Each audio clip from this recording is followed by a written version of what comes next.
Matthew's Gospel chapter 27, మత్తయి సువార్త 27వ అధ్యాయము 35వ వచనం. Nana, if possible, can you quickly connect for the references? Yeah. Shall we read all together? మత్తయి సువార్త 27వ అధ్యాయము 35వ వచనం. Then they crucified him. Garments casting lots, that it might be fulfilled which was spoken by the prophet, they parted my garments among them, and upon my vesture did they cast lots. Yeah. So, shall we ask the Lord for His help? Our loving Heavenly Father, living Father, మరొకసారి మీ పాదాల దగ్గరికి వస్తుంటున్నాం. మాకు సృష్టికర్తమైన మా తండ్రివైన శాశ్వతమైన ప్రేమతో మమ్మల్ని ప్రేమిస్తున్న తండ్రి, మీ మెల్లని స్వరాన్ని వినాలని వచ్చినాం. తండ్రి, మీ ప్రశస్తమైన ప్రజల ఎదుట నేను నిలబడడానికి యోగ్యుని కాదు. నన్ను ఖాళీ చేయండి.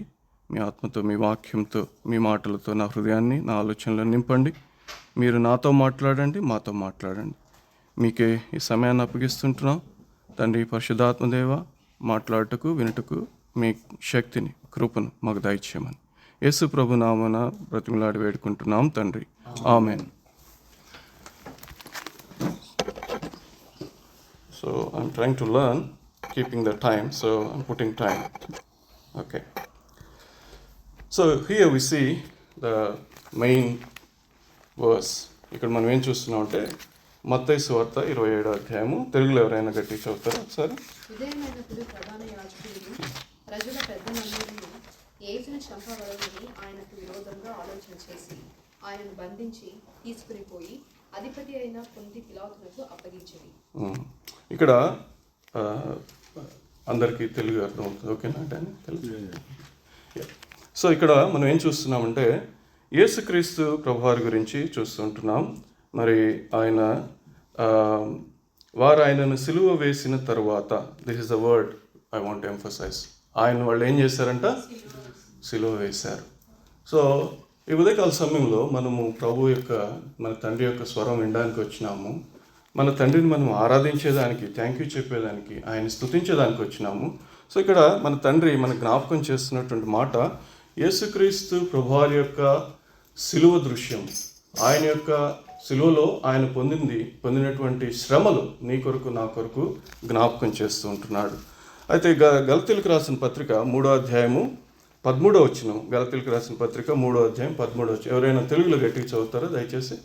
ఆత్మను గూర్చిన వాగ్దానము విశ్వాసము వలన మనకు లభించినట్లు అబ్రహాము పొందిన ఆశీర్వచనము క్రీస్తు యేసు ద్వారా అన్యజనులకు కలుగుటకై క్రీస్తు మన కోసము శాపమై మనలను ధర్మశాస్త్రం యొక్క శాపము నుండి విమోచించెను.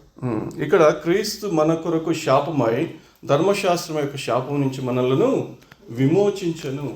అంటే యేసుక్రీస్తు ప్రభువారు, మరి దేవుని వాక్య ప్రకారం చూస్తే నీ మీద, నా మీద కూడా మనం చెప్పినటువంటి అబద్ధాలు, మనం చేసినటువంటి మోసాలు, పుట్టుకతోనే మనం జన్మ పాపులము, కర్మ పాపులము, ఈ యొక్క పాపాలను అన్నీ కూడా మన తండ్రి అయినటువంటి దేవుడు మన మీద కానీ వేసినట్లయితే ఆ శాపాన్ని, ఆ శిక్షని మనం భరించలేమని ఎరిగి, ఒకవేళ శిక్ష వేస్తే మనందరం కూడా నరకానికి పోతామని ఎరిగి తన కుమారుడైన యేసుక్రీస్తు ప్రభువుని ఈ లోకానికి పంపించినాడు. ఎవరి కొరకు పంపించాడు? నీ కొరకు, నా కొరకు, నీ పాపాల కొరకు, నా పాపాల కొరకు. అందుకే దేవుడు చెప్పాడు, దేవుడు లోకమును ఎంతో ప్రేమించెను కాగా తన అద్వితీయ కుమారుని యందు విశ్వాసముంచువారు నశింపక నిత్య జీవం పొందినట్లు ఆయనను మనకు అనుగ్రహించెను. మనకిచ్చాడు, మన కొరకు ఇచ్చాడు. మనము నశించిపోకూడదని ఆయన ఇచ్చాడు. ఇక్కడ యేసు ప్రభువారు మనం చదువుకున్నటువంటి వాక్య భాగంలో మనము శాపం కింద ఉండినాం, దేవుని యొక్క ఉగ్రత కింద ఉండినాం. మనకు విరోధంగా దేవుడు ఆల్రెడీ ఒక ఉగ్రతా పత్రాన్ని, శాసనాన్ని రాసిపెట్టున్నాడు, వీళ్ళు నరకానికి పోవాలని. ఎందుకంటే తండ్రి అయినటువంటి దేవుడు పరిశుద్ధుడు, ఆయన నీతిమంతుడు, ఆయన మరి ఆ న్యాయాన్ని జరిగించాలి. పాపం చేసిన వాడు చావాల్సిందే అన్నటువంటి ఆయన యొక్క నియమాన్ని మనం నిన్న కూడా దాని గురించి చూసాం. పాపం వల్ల వచ్చే జీతము మరణం. ఈ మరణాన్ని తప్పించేదానికి, ఆత్మీయమైన మరణం, ఒకసారి చచ్చిపోతే ఏం కాదులే అనుకునేదానికి లేదు. ఆత్మకు చావు లేదు, అగ్ని ఆరదు, ఆత్మ చావదు. ఒక విధంగా చెప్పాలంటే పురుగు అంటాం, కానీ నిజానికి ఏంటి అది? పురుగు మన ఆత్మ. మన ఆత్మకు చావు లేదు. మన శరీరం చచ్చిపోయినా కానీ మరి దేవునితో మనం నిత్యత్వంలో ఉండాలి అంటే మన ఆత్మ దేవునితో బ్రతికి ఉండాలి. దాని కొరకై తన కుమారుడైనటువంటి యేసుక్రీస్తు ప్రభువారు మన కొరకు శాపమైపోయాడు. నీ కొరకు నా కొరకు శాపమైనాడు. ఒకవేళ ఈ భూమి మీద నీ ఒక్కడే ఉన్నప్పటికీ కూడా నీ కొరకు యేసుక్రీస్తు ప్రభువారు వచ్చేవాడు. ఎందుకంటే ఆదాము పాపం చేసినప్పుడు ఆదామా ఆదామా అని ఆయన ఎత్తుకుంటూ వచ్చినాడు. ఆయన మనకు తండ్రి అంటున్నాడు. కనుక మొదటి విషయంగా ఇక్కడ ఏం చూస్తున్నాం అంటే యేసు ప్రభువారు నీ కొరకు సిలువ వేయబడ్డారు. నీ యొక్క శాపాన్ని ఆయన, నీ పాపపు శాపాన్ని ఆయన తీసుకొని ఆయన శాపగ్రాహి అయిపోయాడు. దేవుని చేత శపించబడిన వాడుగా అయ్యాడు. దాన్ని బట్టి నీ మీద ఎలాంటి శాపం లేదు ఈ రోజున కదా.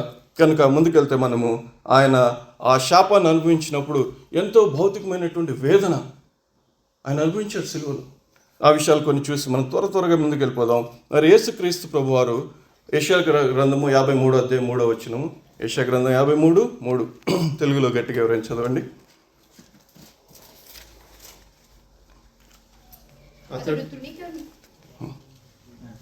చదువు. అతడు తృణీకరింపబడిన వాడును, ఆయన మనుషుల వలన విసర్జింపబడిన వాడును, క్రాంతుడుగాను వ్యాధిని అనుభవించిన వాడుగాను మనుషులు చూడనొల్లని వాడుగాను ఉండను. అతడు తృణీకరింపబడిన వాడు కనుక మనము అతనిని ఎన్నిక చేయకపోతుంది. ఇక్కడ సిలువలో యేసుక్రీస్తు ప్రభువారి యొక్క పరిస్థితి ఏంటి అనేది ఇక్కడ రాయబడింది. ఏంటంటే ఆయన, మనం చదువుకునేటప్పుడు ఇలా చదువుకోవాలి, నా కొరకు నా పాపం కొరకు అని చదువుకోవాలి. ఇక్కడ ఏం చదవచ్చు అంటే మనం, అతడు నా పాపం కొరకు తృణీకరింపబడిన వాడు ఆయన మనుషుల వలన నా పాపం కొరకు విసర్జించబడిన వాడయ్యాడు. ఆయన వ్యసనాక్రాంతుడుగా, అంటే మ్యాన్ ఆఫ్ సారోస్. ఆయన ఎలాంటి బాధ పొందాల్సిన అవసరం లేదు. ఆయన రాజులకు రాజు, ప్రభులకు ప్రభు. ఆయన సర్వశక్తిమంతుడు, సర్వాధికారి, సర్వ ఆనందములు, సర్వ మహిమ కలిగినటువంటి వాడు. ఆయన తను తగ్గించుకొని నా పిల్లలు నశించిపోకూడదు అని చెప్పి రక్త మాంసములు పొందినటువంటి మన మధ్యలోనికి వచ్చి సశరీరుడిగా నియమించి సిలువలో తన ప్రాణం పెట్టి చనిపోయి 3వ దినాన్ని తిరిగి లేచాడు. కేవలం ప్రభువా నేను పాపిని అని నేను మొరపెట్టినప్పుడు ఆయన మన పాపం క్షమించినాడు. మనల్ని తన యొక్క పిల్లలుగా ఆయన ఇది గొప్ప భాగ్యం. దేవుని పిల్లలుగా పిలువబడ్డ గొప్ప భాగ్యము. దేవుడు తన యొక్క, మరి మనకి సమయం లేదు కానీ దేవుడు తన యొక్క వాక్యంలో అనేక మందికి అనేకమైనటువంటి పేర్లు పెట్టి పిలిచాడు. అబ్రహాం అన్నాడు, అబ్రహమా నీవు నా స్నేహితుడు. దానియేలు బహుప్రియుడు. దావీదు అన్నాడు, దావీదు నువ్వు నా హృదయానుసారుడు. ఇట్లా చూస్తే ఒక్కొక్కరికి ఒక్కొక్క వాళ్ళకున్న లక్షణాలు బట్టి పిలుస్తూ వచ్చాడు. అయితే మన విషయం వచ్చేసరికి వాళ్ళందరికంటే శ్రేష్టమైనటువంటి స్థితి ఏంటి? ఆ స్థితి, నా బిడ్డ, నా కుమారుడ, నా కుమార్తె. ఎంత గొప్ప ప్రేమ, ఎంత గొప్ప ప్రేమ. దీనికి మనం పాత్రలమా? మన స్థితి కదా, మనం కదా పాపాలు చేసింది, మనం కదా సిలువలో చనిపోవాల్సింది, మనం కదా అక్కడ ఆ యొక్క పనిష్మెంట్ అంతా అనుభవించాల్సింది. మరి ఆయన ఎందుకు ఇటువంటి శ్రమలు, ఇటువంటి వేదన ఆయన ఎందుకు పడాల్సి వచ్చింది? ఆయన ఎందుకు తన యొక్క రక్తం మొత్తం కూడా కార్చాల్సి వచ్చింది? కాలంలో దేవుడు జ్ఞాపకం చేస్తున్నాడు, నా కొడుకు నీ కొరకు శ్రమలు అనుభవించినాడు, నీ పాపాలు క్షమించేదానికి నా బిడ్డను నేను బలిగా ఇచ్చినాను. మన హృదయం దేవుని పడినటువంటి శ్రమలు బట్టి, యేసుక్రీస్తు ప్రభువారు పడిన శ్రమలను బట్టి మన హృదయం తాకబడాలి. మన హృదయపూర్వకంగా ప్రభువుని మనం ఆరాధించాలి. అయ్యా నువ్వు చేసిన బలియాగాన్ని బట్టి నేను ఈరోజు అబ్బా తండ్రి అని పిలవగలుగుతున్నా. I'm nothing. వండర్ఫుల్ సాంగ్ ఉంది, పాడేదానికి టైం లేదు కానీ Jesus became nothing when I think upon the cross. He became nothing, poured out to death. సరే మనం ముందుకెళ్దాం. మరి ఇక్కడ ఆయన పొందినటువంటి, ఆయన వ్యసనాక్రాంతి, మ్యాన్ ఆఫ్ సారోస్గా అయ్యాడు. తర్వాత వ్యాధిని అనుభవించిన వాడుగా, మనుషులు చూడనున్న వాడుగా మన పాపాల కొరకు చేయబడ్డాడు. అతడు తృణీకరింపబడిన వాడు గనుక మనం అతనిని ఎన్నిక చేయకపోతున్నాయి. మనమే ఆయన ఎన్నిక చేయట్లేదంట, మనమే ఆయన రిజెక్ట్ చేస్తున్నామంట. దేవుడు పిలుస్తూ ఉంటాడు, నా కుమారుడు, నా కుమార్తె, నా దగ్గరికి రా, నీ హృదయాన్ని నాకు ఇవ్వు, నేను నీ పాపాలు క్షమిస్తాను, నీ హృదయంలోనికి వస్తాను, నీతో పాటు నివాసం చేస్తాను. మరి ముందుకెళ్తే మత్తయి సువార్త 27వ అధ్యాయం 41-42 వచనాలు. Like voice the chief priest also mocking with the scribes and elders said he saved himself and he cannot save him. మరి ఇక్కడ చూస్తే ఏంటంటే యేసు ప్రభువారు అనేకుల్ని రక్షించినాడు ఆయన. అయితే సిలువలో ఉన్నప్పుడు ఆయన్ని హేళన చేస్తున్నారు, వాళ్ళు చూసి నవ్వుతుంటున్నారు. ఏం దేవుడు అయ్యా నువ్వేం చెప్తూ వచ్చావు, ఇతరులను రక్షిస్తానని చెప్పి వచ్చినావు, నువ్వు శిలువ మీద నుంచి నిన్ను కాపాడుకో, అప్పుడు మేము నమ్ముతాం అంటున్నారు. ఆయన మాటలు పడ్డాడు, నీ కొరకు నా కొరకు. నేను రాను, నా పిల్లల్ని నేను రక్షించాలి, నా పిల్లలు వాళ్ళు ఆత్మలో వాళ్ళు నిత్యత్వంలో నా తండ్రితో ఉండాలి అని చెప్పి యేసుక్రీస్తు ప్రభువారు కృత నిశ్చయంతో తాను దేవునికి బలిగా అర్పణగా అర్పించుకున్నాడు. కనుక ఆయన he was rejected on the cross. He was rejected for yourself and for myself. Firstly, what we saw, he was crucified. I'm just trying to put it in a words, CROSS. C, crucifixion. He was crucified for us, and R, that he was rejected for us. తర్వాత మూడవదిగా చూస్తే మరి obedient unto death.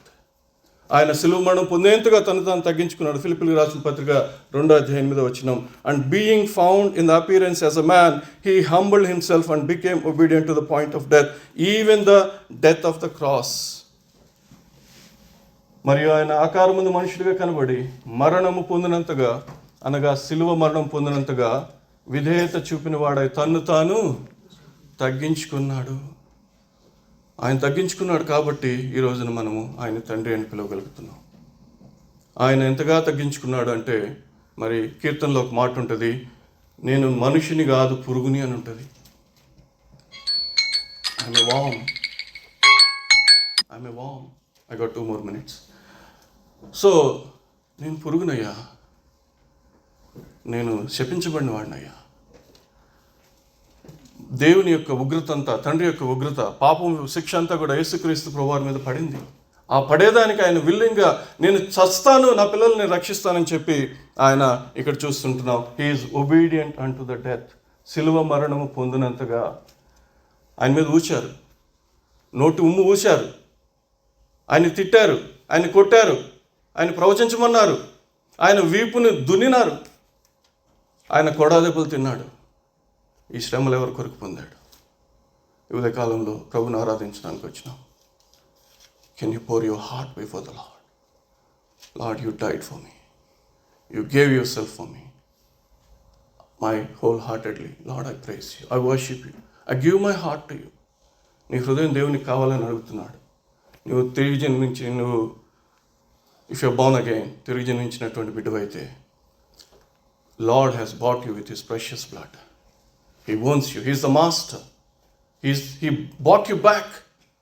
ఒకసారి సృష్టించాడు, రెండోసారి శిలువ రక్తం చేత నిన్ను కొనుక్కున్నాడు. He's double owner. He's the master. Father, I offer myself to you as living sacrifice. నా హృదయపూర్వకంగా మిమ్మల్ని ఆరాధిస్తున్నాను తండ్రి. I love you, Father. I love you, Daddy. This is worship. ఇక్కడ చూస్తే మరి ఆయన, మనకి టైం లేదు కాబట్టి త్వరగా వెళ్ళిపోతాను నేను. లూకా 22:42 అంటాడు, not my will but your will be done. So even he was obedient unto the death. తర్వాత చూస్తే ఇంకా రెండు వర్డ్సెస్ చెప్పుకొని మనం ముగించుకుందాం. Yes, separation from the father. మత్తయి సువార్త 27:46 my God why have you forsaken me. యేసుక్రీస్తు ప్రభువారు ఎప్పుడు కూడా తండ్రిని మై గాడ్ అని ఎప్పుడు సంబోధించలేదు. నిత్యత్వం నుంచి నిత్యత్వం వరకు కూడా తండ్రి అయిన దేవుడు, కుమారుడైనటువంటి యేసుక్రీస్తు ప్రభు వాళ్ళిద్దరూ ఒకటిగా ఉంటూ వచ్చారు. వాళ్ళు ఎప్పుడు సహవాసం కలిగి ఉండి వచ్చినారు. వాళ్ళిద్దరూ ఎంతో అన్యోన్యత కలిగి ఉన్నారు. వాళ్ళిద్దరూ ఎప్పుడు సపరేట్ కాలేదు. బట్ నన్ను రక్షించేదాని కొరకు యేసు ప్రభు వారు తండ్రితో సహవాసంలో separate చేయబడ్డారు.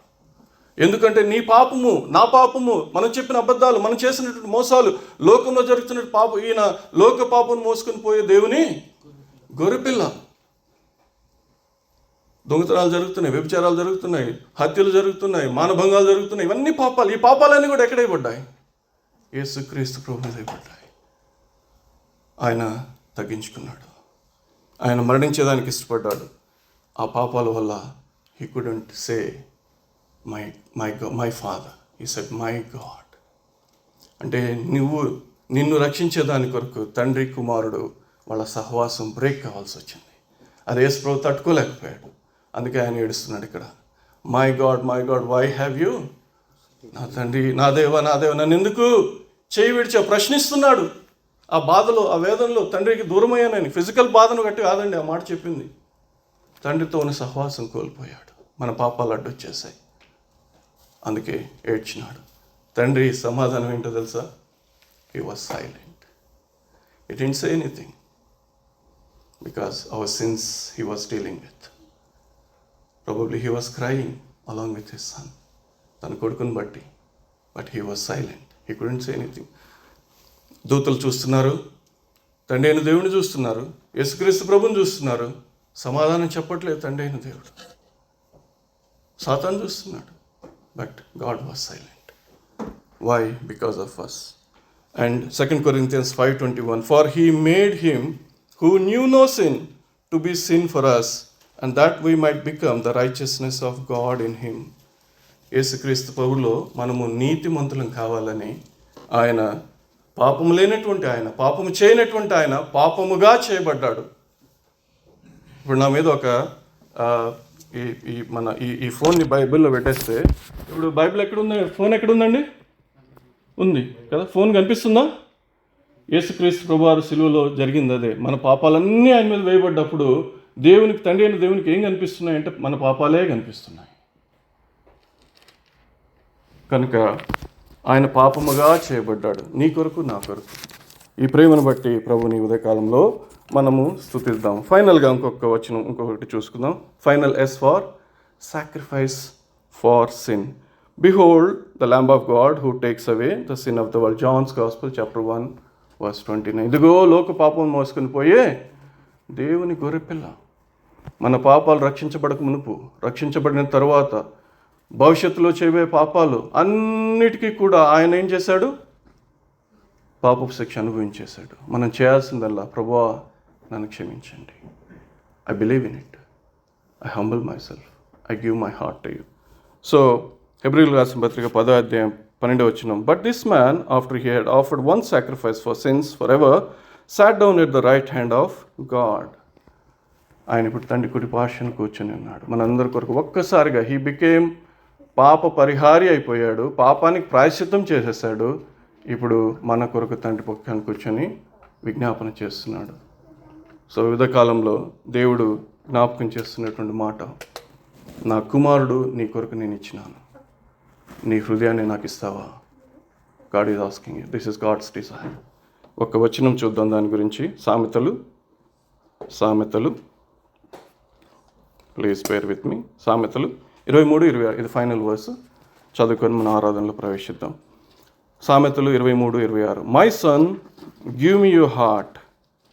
That's a portion I would like to highlight. నా కుమారుడు నీ హృదయాన్ని నాకు ఇవ్వు. నీ హృదయం దేవుడు కొనుక్కున్నాడు. నీ హృదయం దేవుని యొక్క ఆలయంగా ఉండాలని, ఆయన నీలో నివసించాలని, నిన్ను నడిపించాలని ఆయన చెప్తున్నాడు. దేవుని పిల్లలుగా మన హృదయాన్ని మరలా ప్రభువుకి ఇవ్వాలి. ప్రతిదినం మనం ప్రభువుకి ఇవ్వాలి. అదే యొక్క దేవాలయం, ఆయన యొక్క ఆలయం, ఆయన నివాస స్థానం. కనుక ఈ కొన్ని తలంపులతో మనము ప్రభు దగ్గర తగ్గించుకొని మన హృదయంతో ప్రభుని నేను ప్రేమిస్తున్నానని ప్రభుని ఆరాధిద్దాం. దేవుడు మనకు సహాయం చేయను గాక.